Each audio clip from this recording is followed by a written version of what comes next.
آج میں آپ کے ساتھ ایک جاوید چودھری کا یہ آرٹیکل پڑھوں گی جو مجھے بہت پسند ہے. اس کا نام ہے اللہ کا ہاتھ. تو اس میں ایک سیکھنے کی بہت زبردست بات ہے. آرٹیکل اچھا ہے، غور و فکر کی دعوت دیتا ہے. بات میں کر رہی تھی کہ کچھ لوگوں کو مل کر خوشی ہوتی ہے اور کچھ لوگوں کو مل کر پریشانی ہوتی ہے. یہ لکھتے ہیں آج تک صرف 2 بندے ملے ہیں جن سے مل کر حقیقتاً خوشی ہوئی.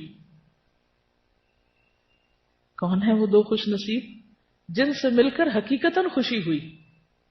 ایک صاحب کراچی سے تشریف لائے، بزنس مین تھے. انہوں نے کہا میں معمولی درجے کا کاروباری شخص ہوں. اپنی تمام ضروریات پوری کرنے کے بعد مجھے ہر مہینے 5,000 روپے بچ جاتے ہیں. میری سیونگ ہے. آپ کی نظر میں کوئی ضرورت مند ہو تو مہربانی فرما کر مجھے اس کا ایڈریس دے دیں. میں چپ چاپ اس کی خدمت کرتا رہوں گا. مجھے اس کی بات سن کر بے حد خوشی ہوئی. مجھے کیوں خوشی ہوئی اس کی وجہ میں آگے چل کر بیان کروں گا. دوسرے صاحب لاہور کے ایک کلرک تھے. کسی نے ان کے بارے میں بتایا وہ دفتر سے واپسی کے بعد کاغذ چننے والے بچوں کو جمع کرتے ہیں، انہیں الف ب ت اور 1 2 3 سکھاتے ہیں. بیسکس. میں ان کی تلاش میں نکل کھڑا ہوا. کون ہے وہ دھرم پورہ میں ریلوے لائن کے ساتھ رہتے تھے. میں ان کے گھر میں پہنچا تو ان کے دروازے پر کاغذ جمع کرنے والے بچوں کے تھیلے اور گٹھڑیاں پڑی تھیں. میں ان گٹھڑیوں اور تھیلوں میں راستہ بناتا ہوا ان کی بیٹھک میں داخل ہو گیا. بیٹھک میں دری بچھی تھی. دری پر 25-30 بچے بیٹھ کر الف انار اور بے بکری پڑھ رہے تھے. وہ ایک کونے میں بیٹھ کر سماعت اور گویائی سے محروم، یعنی ڈیف اینڈ میوٹ. ڈم نہیں کہتے، اب میوٹ کہتے ہیں کیونکہ مانا تھوڑا سا فرق ہے. anyway. تو وہ ایک بہری گنگی بچی کو اشاروں سے پڑھا رہے تھے، یعنی خود. میں ان کے قریب بیٹھ گیا. ان کے چہرے پر ایک عجیب طرح کا نور اور ذات میں ایک انوکھا اطمینان تھا. مجھے پتا چلا روز 3 بجے تک ان کی بیٹھک کھل جاتی. بچے آنا شروع ہو جاتے. بچے سب سے پہلے غسل خانے میں جاتے ہیں، وضو کرتے ہیں، ظہر کی نماز پڑھتے ہیں، گھر میں جو کچھ پکا ہوتا ہے وہ کھاتے ہیں، 1 گھنٹہ پڑھتے ہیں اور پھر اپنے اپنے تھیلے اٹھا کر چلے جاتے ہیں. یہ دنیا کا واحد اسکول تھا جس میں حاضری کا کوئی رجسٹر نہیں تھا. لیکن اس کے باوجود جس بچے نے ایک بار اس دہلیز پر قدم رکھ دیا وہ پھر اس پیر خانے کا ہو کر رہ گیا، یعنی اس جگہ کے ساتھ ہوک ہو گیا.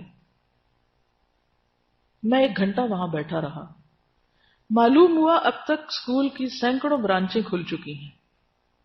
حضرت صاحب ہر کلاس میں سے 2-3 بچوں کو سلیکٹ کرتے ہیں، انہیں 2-2 3-3 گھنٹے پڑھاتے ہیں. یعنی باقی تو گھنٹہ پڑھ کے چلے جاتے ہیں، کچھ بچوں کو 2-2 گھنٹے بھی پڑھاتے ہیں. جب وہ ان کے معیار کے مطابق عالم ہو جاتے ہیں تو وہ انہیں اپنے پاس بٹھاتے ہیں، ان کے سر پر ہاتھ پھیرتے ہیں اور میٹھی آواز میں کہتے ہیں بیٹا جاؤ اپنے جیسے دوسرے بچوں کو یہ سب کچھ سکھا دو.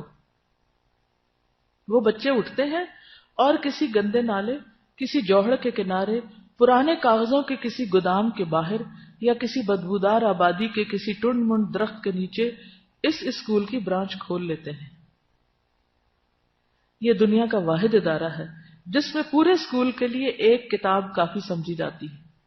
یہ بچے کانے چھڑی کے کسی ٹکڑے یا درخت کی شاخ کو قلم بناتے ہیں، زمین کو سلیٹ بناتے ہیں، پھر یہی سلیٹ اور قلم انہیں روشنی کی نہ ختم ہونے والی وادی میں لے جاتی.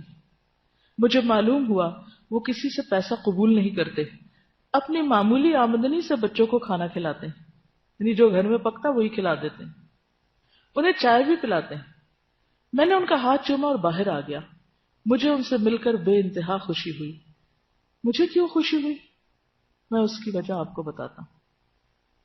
میرے گھر میں جب بھی ٹیلی فون کی گھنٹی بجتی ہے، میں جو بھی خط کھولتا ہوں، جو بھی ای میل پڑھتا ہوں، اس میں یا تو امداد کی درخواست ہوتی ہے، یا کسی NGO کا تعارف ہوتا ہے، یا پھر کالم لکھنے والے کا ملفوف مطالبہ. کوئی کہتا ہے میں 50 لاکھ کا مقروض ہوں، مجھے کسی سے 25-30 لاکھ روپے لے دیں، کوئی کہتا ہے میں ملک سے باہر تعلیم حاصل کرنا چاہتا ہوں، میرے لیے 20-25 لاکھ کا بندوبست کر دیں۔ کوئی کہتا ہے میری آمدنی کم اور بچے زیادہ ہیں، مجھے امریکہ کا ویزا لگوا دیں۔ کوئی کہتا ہے فلاں بڑا شخص آپ کا واقف ہے، یا آپ نے بیرون ملک آباد فلاں شخص کے بارے میں کالم لکھا تھا، آپ اس سے کہہ کر مجھے قرض حسنہ لے دیں یا پھر باہر سیٹ کرا دیں۔ کوئی کہتا ہے ہم نے فلاں ہسپتال بنایا، فلاں تعلیمی ادارہ قائم کیا، آپ کالم میں اس کی تعریف کر دیں، ہمیں قربانی کی کھالیں مل جائیں گی، اہل خیر ہماری امداد فرما دیں گے، وغیرہ وغیرہ۔ یہ سلسلہ جب دنوں سے مہینوں اور مہینوں سے برسوں تک پھیل جاتا ہے تو انسانی صبر جواب دے جاتا ہے، یعنی ہر شخص یہی کام کر رہا ہے، یعنی مانگنے والا بیگر بنا ہوا۔ اس وقت شدید خواہش پیدا ہوتی ہے کہ اس ہجوم میں کوئی نہ کوئی ایسی آواز ہو جو قریب آ کر کہے میں امداد لینے والا نہیں، امداد دینے والا ہوں، میں امداد لینے والا نہیں، امداد دینے والا ہوں۔ کوئی نہ کوئی ایسا ضرور ہو جو کسی مدد امداد کے بغیر کوئی ادارہ چلا رہا ہو، یعنی لوگوں سے مانگے بغیر، جسے کچھ حاصل کرنے کا لالچ نہ ہو، جس نے اپنی ذات کو چندے کا بکس نہ بنایا ہو۔ یقین فرمائیے مجھے آج تک صرف یہ 2 حضرات ملے ہیں جن کے وجود سے مجھے بھیک کی بو نہیں آئی۔ پہلے صاحب نے جب یہ کہا میں ضرورت مندوں کی اتنی ضرورت پوری کر سکتا ہوں تو دل خوشی سے جھوم اٹھا، اور جب میں نے دوسرے سے عرض کیا حضور میں بچوں کے لیے پانی کا ایک کولر اور ایک نئی دری پیش کرنا چاہتا ہوں، تو وہ مسکرائے اور آہستہ آواز میں بولے بیٹا ہمیں اس کی ضرورت نہیں، پانی کے لیے گھڑا موجود ہے، اس کا پانی ٹھنڈا بھی ہوتا ہے اور میٹھا بھی، آپ اس وقت جس دری پر بیٹھے ہیں وہ بھی ٹھیک ٹھاک ہے، 1-2 سال نکل جائے گی، اس دوران میری بیوی نئی دری بن لے گی اور ہم اس جگہ وہ بچھا دیں گے، چھت پر پنکھا موجود ہے، کتابوں کی ہمیں ضرورت نہیں ہوتی، ایک کتاب 2-3 سال نکال جاتی ہے، لکھنے کے لیے کاغذ اور پینسلیں بچوں کو کوڑے سے مل جاتی ہیں، بچوں کی دال روٹی اور چائے کے لیے میری تنخواہ کافی ہے، ہاں البتہ کبھی کبھی وضو کے لیے پانی کم پڑ جاتا ہے، لیکن وہ بھی بچے سرکاری نل سے بھر کر لے آتے ہیں، بس اللہ کا کرم ہے ہم بہت سکھی بہت خوش ہیں۔ میں نے رقم کے لیے اصرار کیا تو اسی خوشبودار لہجے میں بولے بیٹا اللہ کو اوپر والا ہاتھ نیچے والے ہاتھ سے زیادہ پسند ہے، تم نہیں چاہتے ہم اللہ کے پسندیدہ لوگوں میں شامل رہیں؟ میں نے عرض کیا میں اللہ کے لیے دینا چاہتا ہوں۔ انہوں نے کہکا لگایا لینے والا ہاتھ اللہ کا نہیں ہوتا، یہ ہاتھ، انہوں نے ہاتھ آگے بڑھایا، یہ ہاتھ جس دن پھیل گیا یہ اللہ کا ہاتھ نہیں رہے گا۔ میری آنکھوں میں آنسو آ گئے، میں نے اینک اتاری اور بڑی احتیاط سے وہ آنسو اپنے رومال میں سنبھال لیے۔ وہ شخص بھکاریوں کے اس ملک میں میری زندگی کا پہلا سخی تھا۔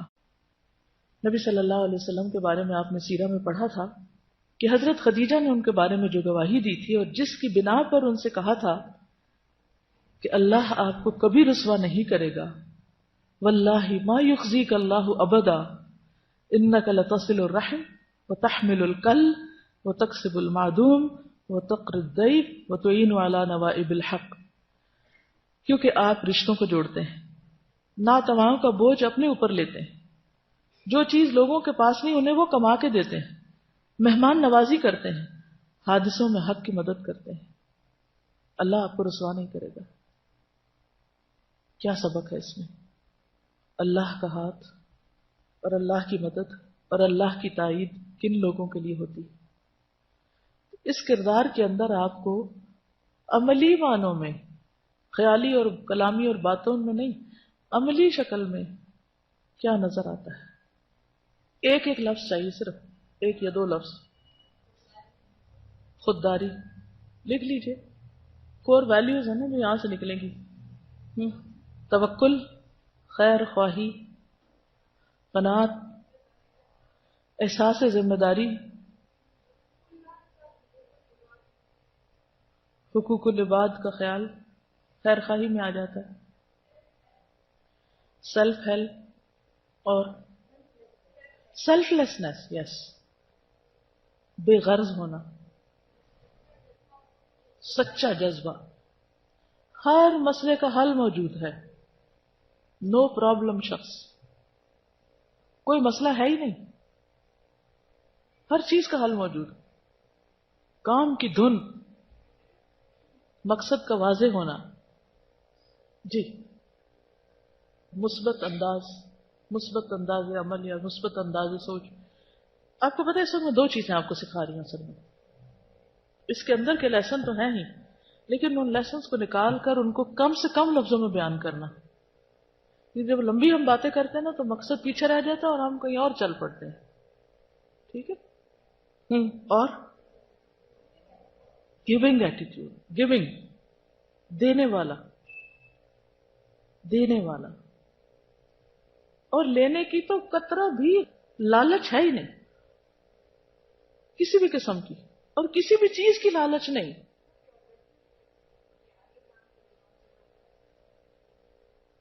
Visionary, progressive. یہ نہیں کہا اچھا جو چند بچے آتے ہیں وہ آئے بیٹھے اور ایک روٹینی کام کیا اور بس کہا جی ہم تو بڑا کارنامہ کر رہے ہیں. کتنی زبردست حکمت ہے کہ ان بچوں میں سے جو قابل ہیں ان کو مزید توجہ دے کر آگے اوروں کی خدمت کے لیے تیار کرنا. با مقصد زندگی، اخلاص نیت. بندوں سے محبت کہہ سکتے ہیں، زبردست محبت بندوں سے نظر آتی.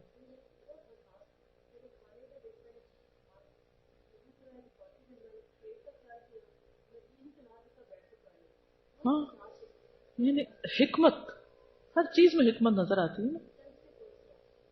حساس اور صاحب حکمت کہ کس طرح کوئی ڈانٹ ڈپٹ نہیں، کوئی زبردستی نہیں، کچھ نہیں. 3-4 نیڈز بچوں کی پوری ہو رہی ہیں.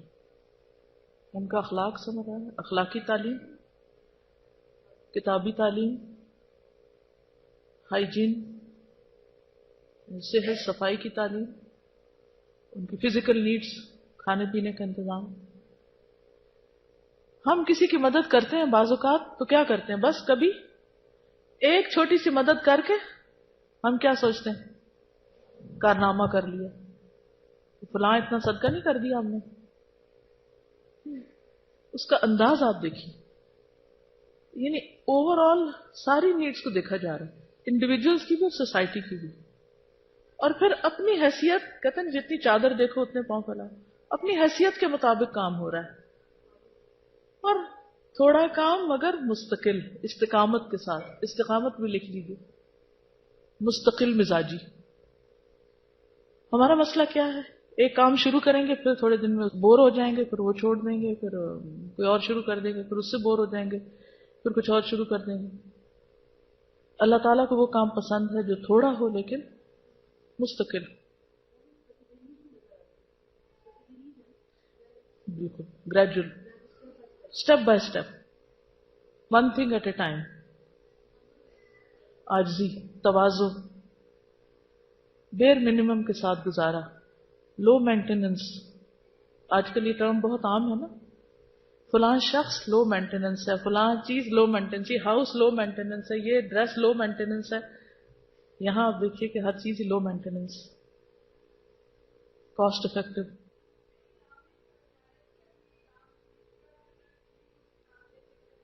بالکل، یعنی بیوی کو بھی ساتھ لے کے چل رہا ہے، اپنی دفتر کی ذمہ داری بھی پوری کر رہا ہے، نماز روزے کا بھی اہتمام ہے، اور کوئی ٹینشن نہیں. وہ کہاں سے پتہ چل رہی ہے.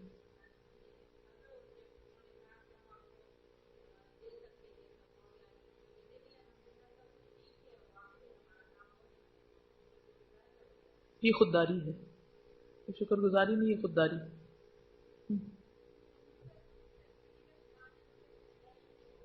جینٹلنس، ہر چیز میں جینٹلنس ہے. یعنی اس کام کو اپنے سر پہ سوار نہیں کیا ہوا. بعض اوقات ہم اتنا شور مچاتے ہیں تو کام بیچ میں کچھ بھی نہیں ہوتا. کام کام کام، یہ نہیں ہوا، وہ نہیں ہوا، ایسے نہیں ہوا، ویسے نہیں ہوا، یہ نہیں کر رہا، وہ نہیں کر رہا. قرآن پاک کی وہ ایک مثال ہے کہ لا تکونوا کاللتی نقضت غزلها من بعد قوة انکاثا. پڑھ چکے ہیں آپ؟ کیا معنی ہے اس کا؟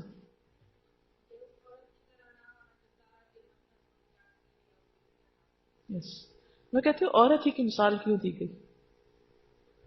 اس عورت کی طرح نہ ہو جانا جو اپنا سوت کاٹنے کے بعد خود اپنے ہاتھوں سے توڑ دیتی، ٹکڑے ٹکڑے کر دیتی. ہم میں سے بہت سے لوگ اسی طرح کے عمل کرتے ہیں.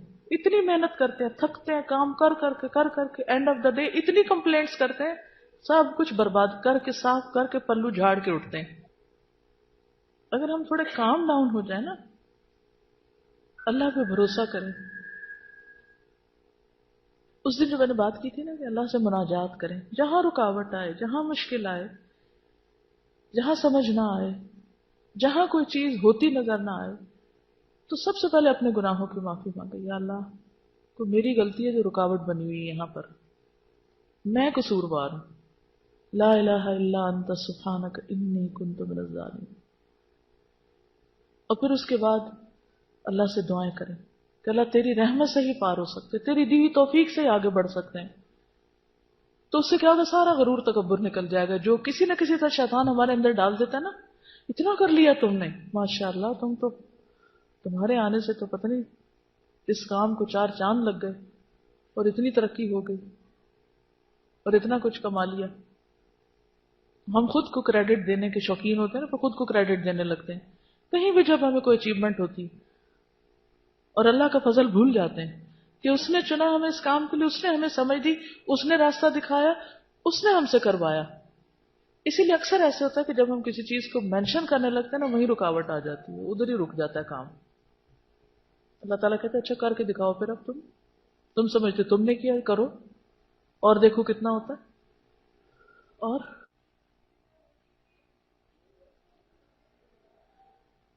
ان کا سوال یہ ہے کہ انہوں نے انہی بچوں کو کیوں چوز کیا. آپ میں سے کسی کے ذہن میں کوئی جواب آ رہا ہے اس کا؟ شابش.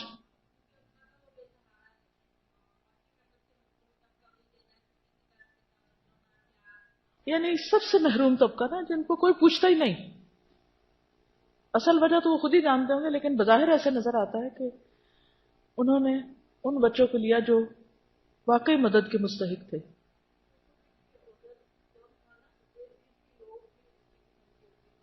ہاں، یا ارد گرد میں ہوں گے، یا کہیں سے آتے ہوں گے، یا ہر جگہ پائے جاتے ہیں، تو ہر آبادی میں ہوتے ہیں. نہ ان کی ایکسپیکٹیشن، نہ ان کی ایکسپیکٹیشن، نہ ان کی ان سے کوئی اور نہ ان کی ان سے. ہم کسی کے اوپر کوئی تھوڑا سا بھی احسان کر لیتے ہیں تو پھر اس سے توقعات رکھ بیٹھتے ہیں.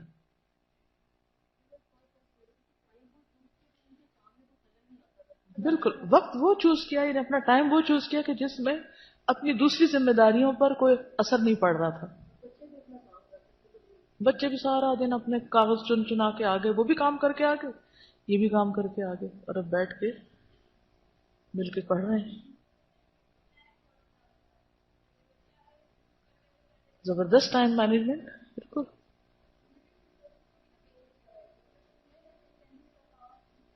ہر چیز کا سولوشن موجود. اب اس کی روشنی میں سوچئے آپ کیا کر سکتے ہیں. تو یہ جو برکت کا ایلیمنٹ ہے نا کسی بھی کام میں، یہ جو یہاں بھی اس شخص کے بھی کام میں برکت نظر آتی ہے، وہ اسی وجہ سے ہے کہ اس کا اپنا ایک سیلف لیسنس ہے. اسے کوئی نام نہیں چاہیے، نو نیم نو فیم، کچھ نہیں. اس کو جو ایک سکون اور اطمینان اور خوشی نصیب ہو رہی ہے، وہ اس کا ریوارڈ ہے، انسٹنٹ ریوارڈ. ہم سکون کی تلاش میں ہوتے ہیں، ہم سکون آور دوائیاں خریدتے ہیں، ہم سکون چاہتے ہیں، لیکن سکون ہمیشہ دینے سے ملتا ہے، خدمت سے ملتا ہے، بے غرضی اور اخلاص سے ملتا ہے. اس لیے چھوٹی سی نیکی کو بھی حقیر نہ سمجھے، چھوٹے سے کام کو بھی معمولی نہ سمجھے، اور چھوٹی سی چیز بھی کل قیامت کے دن ہو سکتا ہے کہ وہی کام آ جائے. تو اس پر بھی جتنا ہم اللہ کا شکر ادا کریں اتنا ہی کم ہے کہ اس نے ہمارے لیے نیکی کے مواقع رکھے ہیں، جگہ رکھی ہیں. وہ ایک کھجور جو آپ کھانے والے تھے وہ آپ نے کسی کو کھلا دی، یہ سوچ کر کہ نبی صلی اللہ علیہ وسلم نے فرمایا کہ آگ سے بچو، خواہ کھجور کا آدھا ٹکڑا ہی کیوں نہ. تو جب انسان اپنی ذات پہ دوسروں کو ترجیح دیتا ہے تو یہ سب کچھ آتا ہے. تو اس لیے اللہ کے فضل اور رحمت پر نظر رکھیں. جتنی بڑی کسی کی قربانی ہوتی ہے اتنا بڑا اس کا اجر ہوتا ہے، اور یہ سب اخلاص کے ساتھ آتا ہے، لالچ کے ساتھ کچھ بھی نہیں ملتا، پہلا بھی جاتا ہے. تو لالچ اپنے اندر سے نکال دیں، توکل پوری کا پورا اللہ کی ذات پر کریں. پھر آپ دیکھیں وہ اپنے خزانوں سے آپ کو کتنا دیتا ہے کہ آپ سوچ بھی نہیں سکتے. اللہ تعالیٰ ہمیں عمل کی توفیق عطا فرمائے. بعض اوقات علم ہمارے پاس بہت ہو جاتا ہے، عمل میں پیچھے ہیں.